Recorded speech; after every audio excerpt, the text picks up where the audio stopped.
Yes students, अब हम question 13 करेंगे। हमने आपको क्वेश्चन भेज रखा है।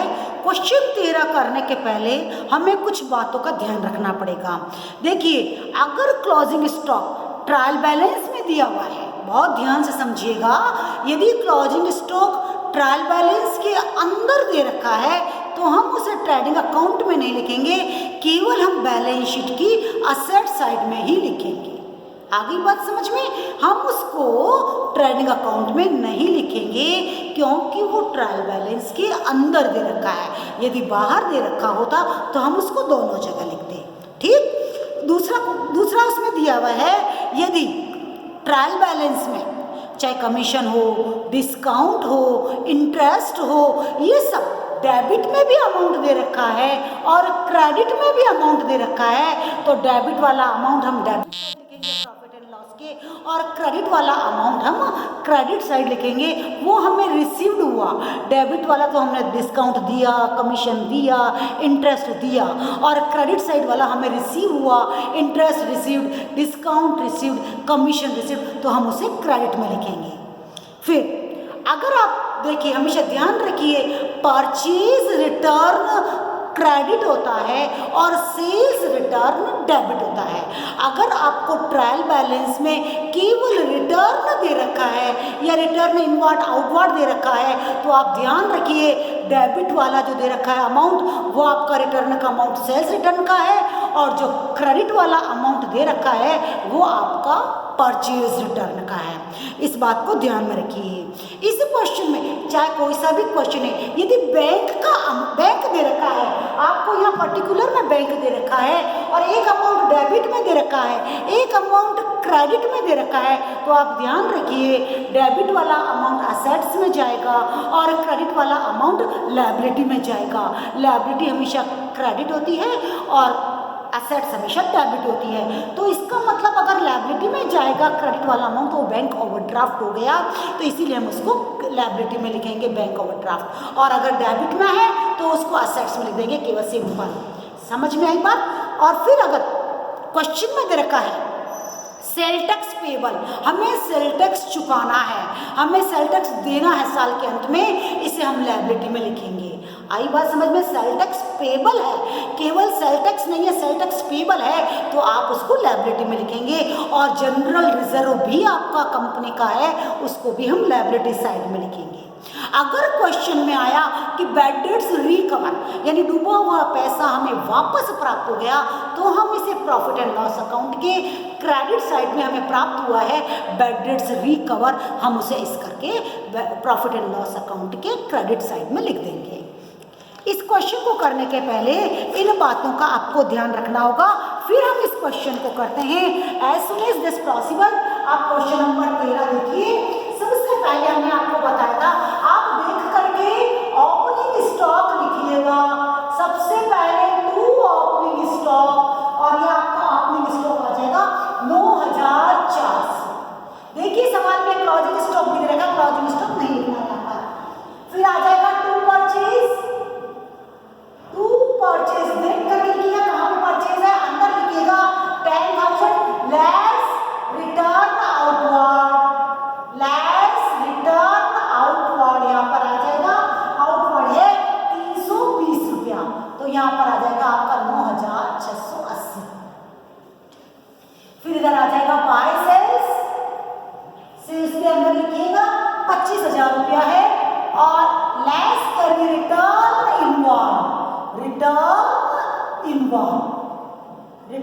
इनवर्ड आपका है 530 रुपया, तो यहाँ पर आ जाएगा 44,470 रुपया।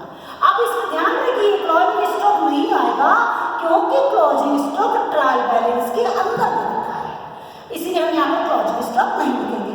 फिर हम यहाँ पर डायरेक्ट एक्सपेंसेस लिख देंगे, टू कैरीज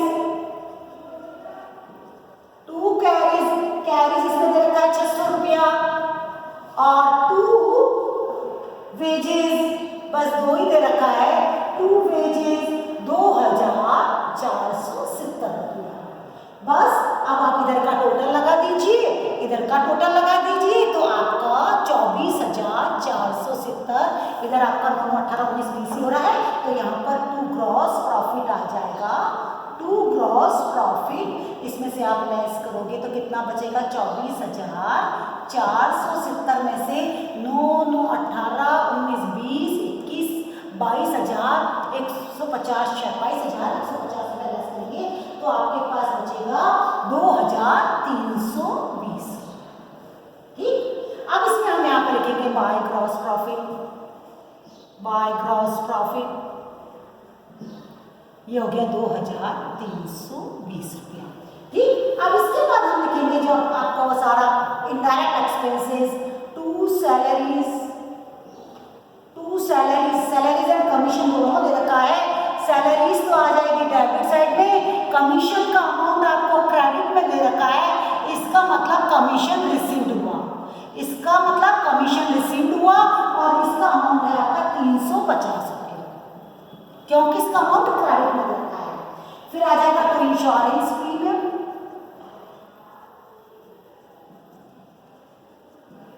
तो इंश्योरेंस प्रीमियम ये आ जाएगा 600 रुपये। फिर इधर आ जाएगा टू रेंट एंड टैक्सेस,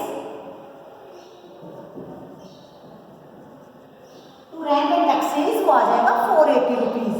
फिर उसके बाद आएगा डिस्काउंट, दोनों में दे रखा है तो डेबिट वाला डेबिट में और क्रेडिट वाला क्रेडिट में 470 और उधर आ जाएगा बाय डिस्काउंट 680 रुपया। बाय डिस्काउंट ये क्रेडिट में दे रखा है 680 रुपया। फिर इधर दे रखा है बाय डिविडेंड, डिविडेंड आपको रिसीव होता है, लाभांश मिलता है, आपने शेयर में पैसा लगा रखा होगा तो आपको डिविडेंड मिला है 1650 रुपया। ठीक, फिर उसके बाद आ जाएगा टू कैरीज आउटवर्ड। इनवर्ड हमेशा क्रेडिट अकाउंट में आता है और आउटवर्ड हमेशा प्रॉफिट एंड लॉस में आता है। To carriage outward, okay. फिर इधर ही आ जाएगा to general expenses, to general expenses हो गए 1550 और इधर ही आ गया टू बेड बेड्स और ये। अब इधर बात क्या बचेगा, डिस्काउंट हो गया, कमीशन हो गया, by reserve for bad debts या बाय प्रोविजन बोलिए, रिजर्व बोलिए, reserve for bad debts. Provision बनाते हैं, रिजर्व बनाते हैं तो रिजर्व फॉर बेड बेड्स हो गया 500 रुपीज। सब अमाउंट होगी। अब इसमें ध्यान रखिए, देखिए यहाँ पर कितना अमाउंट है और यहाँ पर कितना अमाउंट है। अब देखिए इधर का ज़्यादा लग रहा है, उधर का कम लग रहा है, तो पहले इधर की टोटल लगा दीजिए। इस सवाल में आपके पास आएगा बाय नेट लॉस, इसमें लॉस आएगा, इसका अपन टोटल लगाते हैं तो इसका टोटल आएगा आपका 9,790 रुपया। 9,790 रुपये में से इधर का टोटल आएगा 5,500 रुपया, तो 4,290 रुपया आपका लॉस निकला है। 4,290 रुपया आपका लॉस निकला है। फिर इसी सवाल की हम बैलेंस शीट बनाएंगे तो आप देखिए नेट लॉस को कैपिटल में से लेस करना होता है। बैलेंस शीट बनाते हैं इसी सवाल की, तो यहाँ पे सबसे पहले हम कैपिटल लिखते हैं। कैपिटल आ जाएगा आपका 15,000। अंदर लिखिए ऐड नहीं करना, अगर प्रॉफिट होता तो ऐड कर दें, लेस करिए नेट लॉस को लेस करिए 4,290 रुपये, तो आपके पास बचा 10,710 रुपये। और इसी में अपने को ड्राइंग भी लेस करनी है, हमने परफॉर्मा आपको भेजा है, आप देखिए परफॉर्मे के अकॉर्डिंग 4,340 ड्राइंग हो गया, तो आपके पास बाहर बचा है 6,370 रुपया। फिर इसमें आ जाएगा बैंक ओवरड्राफ्ट। देखिए बैंक का अमाउंट अगर आपका क्रेडिट साइड में भी दिया हुआ है, इसका मतलब बैंक ओवरड्राफ्ट है, ये 6,000। फिर क्रेडिटर्स हो जाएगा, क्रेडिटर्स इसमें दिया हुआ है 13,000। फिर बिल्स पेबल हो जाएगा, बिल्स पेबल दिया हुआ है इसमें 6,880 रुपये। बिल्स पेबल सवाल में दिया हुआ है 6,880। अब देखिए इसमें सबसे पहले दिया हुआ है प्लांट एंड मशीन।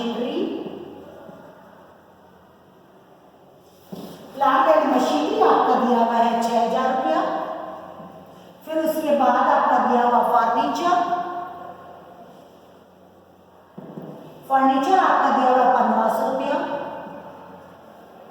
फिर आपका दिया हुआ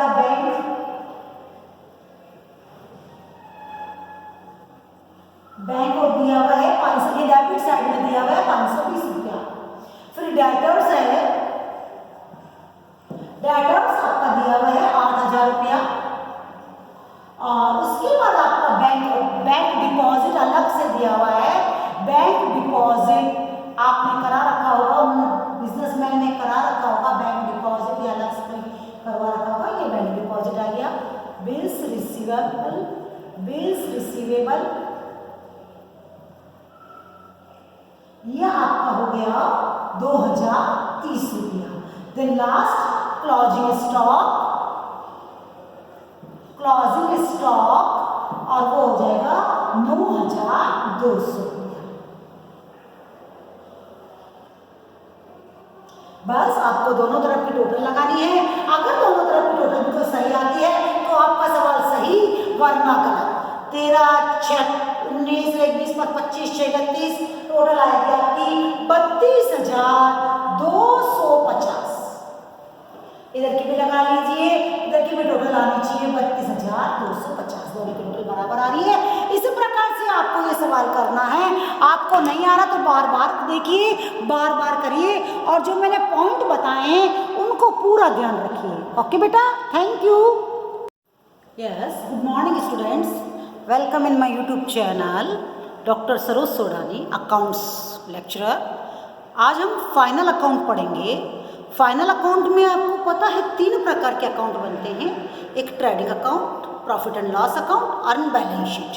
ट्रेडिंग अकाउंट आपको ग्रॉस प्रॉफिट बताता है, प्रॉफिट एंड लॉस अकाउंट आपको नेट प्रॉफिट या नेट लॉस बताता है, और बैलेंस शीट आपका बताता है कि आपके बिजनेस की कंडीशन क्या है।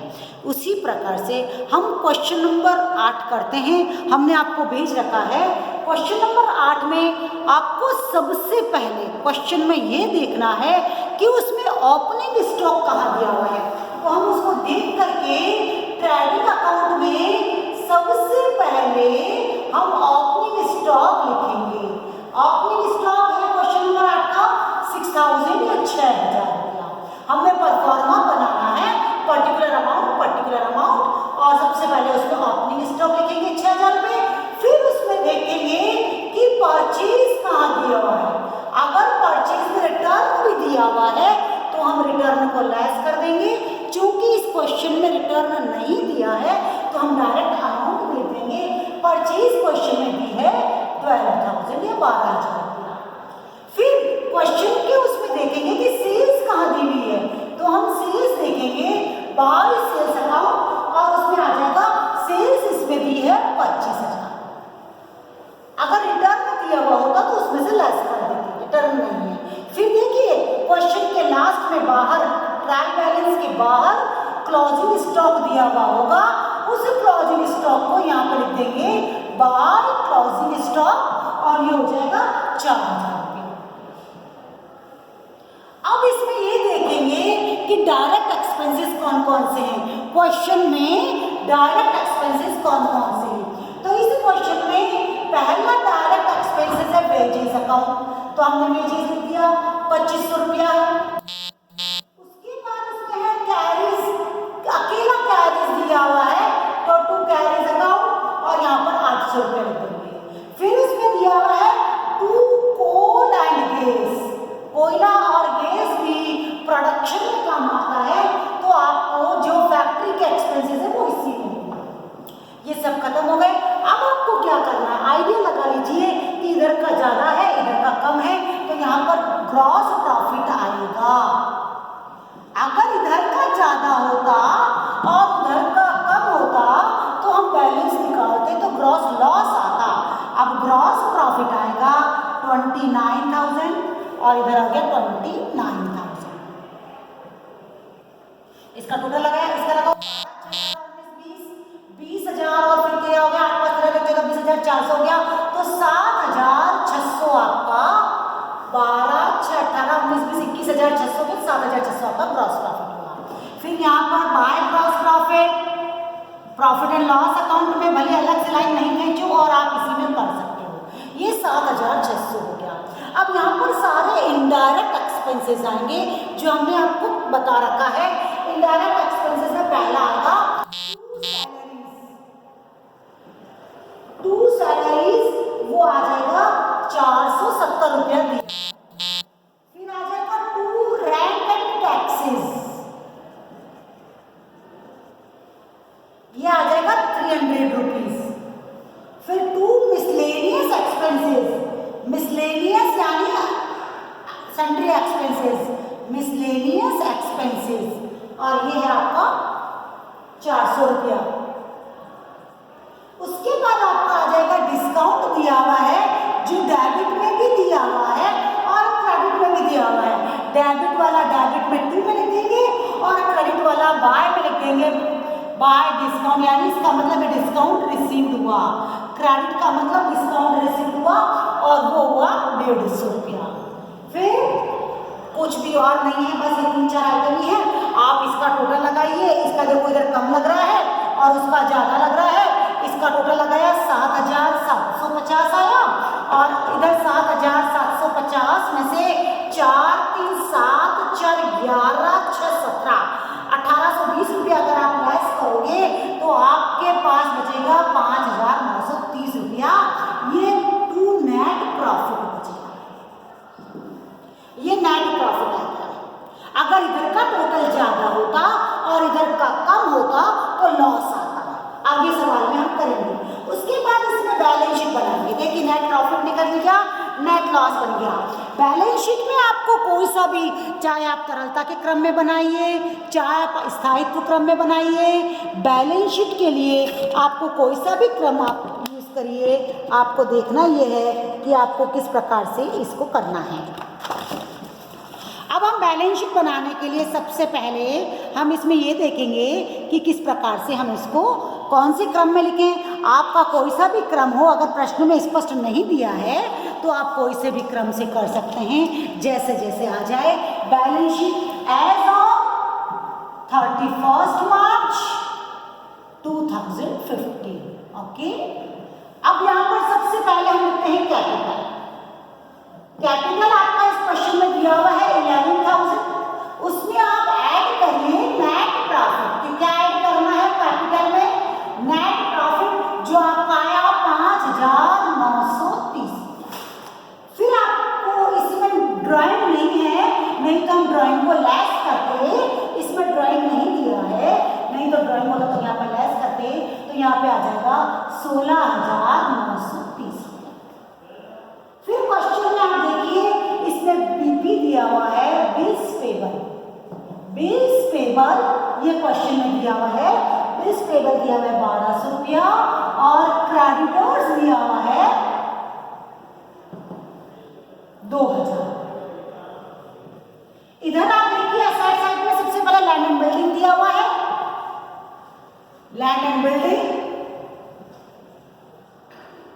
क्वेश्चन में दिया हुआ है 5,000 रुपीज। उसके बाद क्वेश्चन में फर्नीचर दिया हुआ है